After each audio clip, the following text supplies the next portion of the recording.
Mariners win 4-2 to improve to 6-8 on the season and take the first of a 3-game series against the Chicago Cubs. Go over the scoring plays as we always do. Luis Urias is hit by a pitch in the second inning with the bases loaded. That scores Mitch Haniger. That gives the Mariners a 1-0 lead in the second. Mariners get 3 in the fourth. Julio Rodriguez singles into center to score Mitch Garver and Dylan Moore, 3-0. And Ty France singles to right to score J.P. Crawford, 4-0. Cubs do get some late runs. In the seventh, Nico Horner scores on an error that they originally gave to Ty France, and I'm sure we'll talk about it. Ends up going to Luis Urias instead, makes it 4-1. And then in the ninth, Michael Busch homers to right off of Ryan Stanek, not Andres Munoz. And we'll talk about the decision. Spoiler alert. I think this is a really great managed game by Scott Service. But that homer makes it 4-2. Luckily, no more runs scored. Mariners win. The negatives. Is this my Apple TV rant? I don't think so, but I really don't like Apple TV. I don't like games being on Apple TV. I am partially biased. I have a grandma who turns 94 on Sunday, and she does not have access to the game. And that sucks. It really sucks. So while it may be great for Major League Baseball, I don't think it is, but it may be great for it. I wouldn't give a crap because all I care about is what's best for my grandmother. And what's best for my grandmother is just playing the game on a normal gosh damn channel. Oh, by the way, their presentation sucks. I will be completely honest with you. Apple TV has sent me things. Actually, if they want it back, they can have it. It wasn't money. It was a cool little glove. They suck. It's a terrible presentation. I really don't like it. I really, really don't like it. The only other negative here is that Ryan Stanek does not look great to me. He was okay. You know, we talked about it in the extra innings on Wednesday. Feels like that was yesterday, but I just did the recap on yesterday because I was so busy. Yeah, he doesn't look great. He does not look like the second best reliever on this team. That's for sure. And they kind of need him to be. So that's concerning a little bit. You know, he only gives up the 1 run, but there was a lot of middle of the plate. And there was some hard contact too. The homer, Nico Horner lined out. The pitch that Dansby Swanson popped up was right in the middle of the plate. I'm a little bit concerned about Ryan Stanek. All things considered, if he's one of your biggest concerns, things are going well. And I think we've seen over these first 14 games, even with 2 straight wins, that there are bigger concerns. But I'm not going to lie to you and say that I've been impressed with Ryan Stanek. I have not been. Command's been pretty bad. And the stuff has just been okay. It's not a great combination, especially for a guy you're counting on to be a high leverage reliever. Boy, my hat's really high today. I think I might need a haircut. It is what it is. Any other negatives? Oh, Big Dumper really struggled today. Oh, my goodness. And, you know, we can forgive it a little bit in part because he plays hero on Wednesday. But, man, that was an ugly game. You do not see Big Dumper. I mean, he strikes out a lot. But you don't see him get worked. He got worked today. Not a great look. And, you know, I'm, again, not concerned with Big Dumper being one of the best catchers in baseball. I have very little doubt that'll happen. But there's been some clunkers early on, and this is beyond a clunker. Beyond a clunker. Dylan Moore wasn't very good. Luis Urias, you know, let's talk about that play. Like, thank goodness they give that air to the right person because that absolutely was not an air for Ty France. I mean, would I like Ty France to make that play? Yes. But the whole reason that play becomes even remotely difficult is a terrible throw from Urias.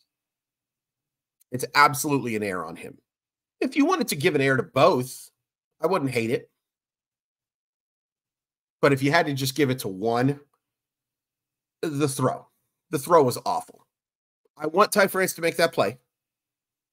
But if somebody is charged with an error, if just one person gets that error, then I think it should be on Urias. It's a terrible throw. And outside of getting plunked in the, second inning, he was pretty bad. Pretty bad effort. And third base is going to be, I fear, something I scream about for a long time until maybe they trade for Eugenio Suarez again. I don't know if he'd be available.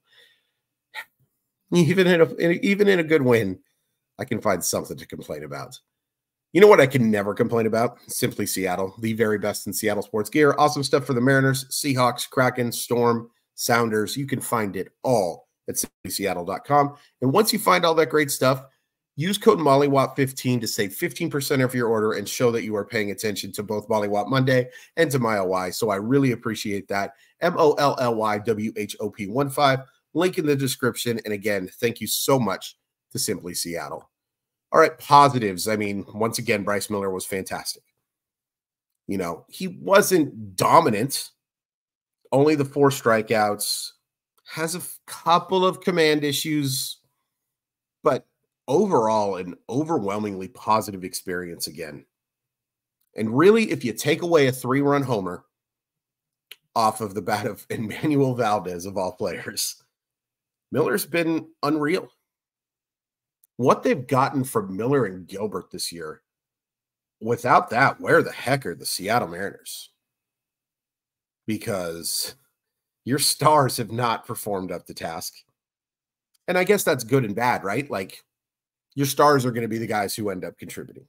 Like I talked about with Big Dumper and his terrible game. I have a lot of confidence in them turning it around. And I have a lot of confidence in Logan Gilbert too. And I think he qualifies as at that starish level. Maybe he's at the top of the next tier, but you know what I'm trying to say.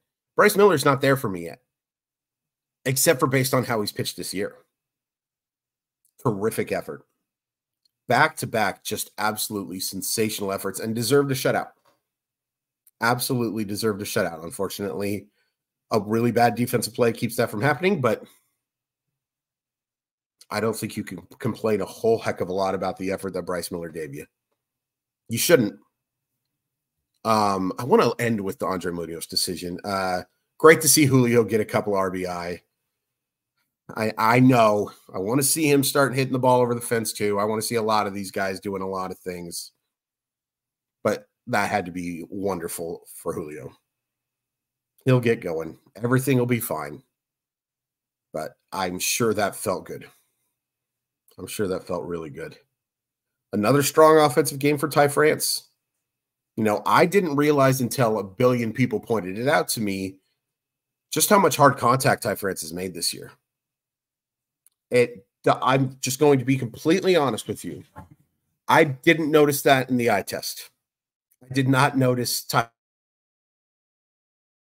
scorching the baseball the way his baseball savant page suggests. But the numbers are the numbers. And you look at the guy who is hitting 333, getting on at a 364 clip. And it's worth pointing out that 364 clip, it's not coming the usual way where he's getting plunked a bunch. I don't believe he's been hit this year. He's been good. He's been good. He's been way better than the other guys at the top of the lineup. I still wouldn't be hitting him third. But for now, okay. I just don't want to put a lot of pressure on Ty France. He has burned the Seattle Mariners over the last year and a half. A lot of it hitting at that top of the lineup. So happy for him. I just don't want to go too crazy just yet. But very happy for Ty France in another very quality game. Okay. And I want to make this one a little shorter because I have to actually get back to work. I have a couple of games left to cover tonight. The decision to go to Munoz. Oh, real quick before that, Trent Thornton, nice job too. 16 to 20 pitches for strikes. I still have trouble trusting Trent Thornton, but he's done a solid job so far this year. The decision to go to Munoz in the 8th inning is some of the best managing I've seen from Scott Service ever. And that is not darning with faint praise. I think for the most part, Scott Service has done a really good job with the Seattle Mariners. But that was the game right there. Facing those hitters, the 2-3-4. I think it was the 2-3-4. It might have been the 3-4-5. Either way, it was the 2-3-4. It was Seiya Suzuki, Cody Bellinger, and Chris Morrell. the best offensive players on the Chicago Cubs by a long shot. All due respect to Dansby Swanson and Michael Busch, who Michael Busch might be on his way up there. I'm really impressed with what he's done and was impressed with him as a minor leaguer. Anyway, the decision to go to Munoz there was absolutely the correct one, and it worked not just in process, but in result. That's the best I've seen Munoz pitch in a long time. That is the Andre Munoz that we are looking for. That was really impressive against really good hitters. Seiya Suzuki can hit. Cody Bellinger, off to a little bit of a slow start this year, but can rake. Christopher Morel, extremely underrated player. 2, 3, 4. And, Swanson, Busch, Homer coming up next, and with Tauchman, if anybody gets on. Yeah, have Ryan Stanek face that part of the lineup. You don't have Stanek face Suzuki, Bellinger, Morel. Heck no. That's way too much risk. One of the best decisions, and I was so glad it paid off in both process and result. And he looked sensational. Now, can he keep this up for another couple outings? Because, he hasn't pitched that well this year, but we've seen some good outings from Munoz, and then they've been followed by mediocrity. This was not mediocrity. Those 10 pitches were some of the best I've seen from a reliever in a long time for a Seattle Mariner. That's saying something. We've had some good relievers. Really impressed. And great decision by Scott Service. He doesn't need my approval, but he gets it tonight for sure. And he gets it most of the time. Excellent decision, and it paid off and then some. Tomorrow we have Emerson Hancock against Shota Imanaga. I'm just going to be completely honest with you. Huge advantage Cubs. Imanaga is good. Emerson Hancock, I don't know. Still think he profiles best in relief and looked really bad in that last outing. So we'll see. But it's nice to get this win tonight so you're not relying on Hancock having to outpitch Imanaga to get a series win, right?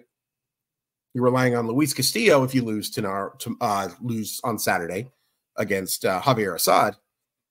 As bad as Castillo's been, I'd much rather rely on that, right? Yeah, of course I'm right. Here and there. Please hit like. Please hit subscribe. Really appreciate the support this early season, guys. Would love to get to 1,500 by the end of April. That's another 150 or so of you. I don't think it's completely unrealistic. I'm dreaming big. Hell, I hosted a show on KGR. Why shouldn't I dream big? No. And one more time, thank you so much to everybody who tuned in for that and sent such kind words. That just meant the world. I'm still on cloud 9 over it. And now I can focus on a really good Mariner win and getting 2 in a row for the second time this year. Can they get to 3 in a row? I sure hope so. Talk soon.